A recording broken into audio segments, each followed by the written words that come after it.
அதே போல் தேர்தல் வாக்குறுதிகள் இன்னும் நிறைவேற்றணும்னு சொல்லியிருக்காரு சண்முகம், சிபிஎம் சண்முகம்னு சொல்லியிருக்காரு. அதை பற்றி கிட்டத்தட்ட 90 விழுக்காட்டுக்கு வாக்குறுதிகள் நிறைவேற்றப்பட்டுள்ளன என்று முதல்வர் கூறியிருக்கிறார்.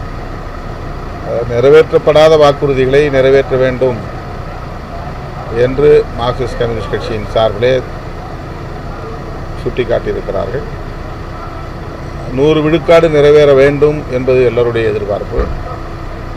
ஆகவே நானும் சொல்லுகிறேன், நிறைவேற்றப்படாத வாக்குறுதிகளை உடனே நிறைவேற்ற வேண்டும் என்பது என்னுடைய வேண்டுகோள். நாங்கள் கூடுதலாக மதுக்கடைகளை மூட வேண்டும், படிப்படியாக மூட வேண்டும், தேர்தலுக்கு முன்னதாக அதிலே ஒரு நிலைப்பாட்டை திமுக எடுக்க வேண்டும் என்பதையும் சேர்த்தே வலியுறுத்துகிறோம். 2023 தேர்தல் திமுக கூட்டணிக்கு மாற்றாக அதிமுக கூட்டணி அமையுமா? திமுக கூட்டணிக்கு அதிமுக கூட்டணி சவாலாக அமையுமா? என்ன நினைக்கிறீங்க? இதுவரையில் அப்படி எந்த சவாலும் உருவாவதற்கான சூழல் கனியவில்லை. திமுக கூட்டணி கட்டுக்கோப்பாகவும் இருக்கிறது, வலுவாகவும் இருக்கிறது. அதிமுக கூட்டணி இன்னும் ஒரு வடிவமே பெறவில்லை. அவர்களை குறைத்து மதிப்பிடுவதாக கருத வேண்டியதில்லை. யதார்த்தமான உண்மை அதுதான்.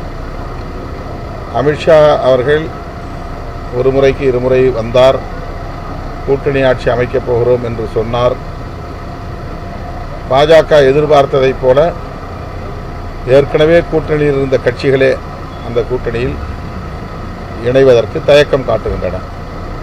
குறிப்பாக தேமுதிக, பாமக ஆகிய கட்சிகளை சார்ந்த தலைவர்கள் அமித்ஷா அவர்களை மரியாதை நிமித்தமாக கூட போய் சந்திக்கவில்லை. ஆகவே அதிமுக, பாஜக ஆகிய 2 கட்சிகளை தவிர வேறு என்னென்ன கட்சிகள் அந்த கூட்டணியில் இருக்கின்றன என்பதே இன்னும் நம்மால் ஒரு முடிவுக்கு வர முடியவில்லை. இந்த சூழலில் அதிமுக, பாஜக ஆட்சியை கைப்பற்றும், கூட்டணி ஆட்சி அமைக்கும் என்றெல்லாம் சொல்லுவது ஒரு வகையான பில்டப் என்று தான் சொல்ல வேண்டியிருக்கிறது.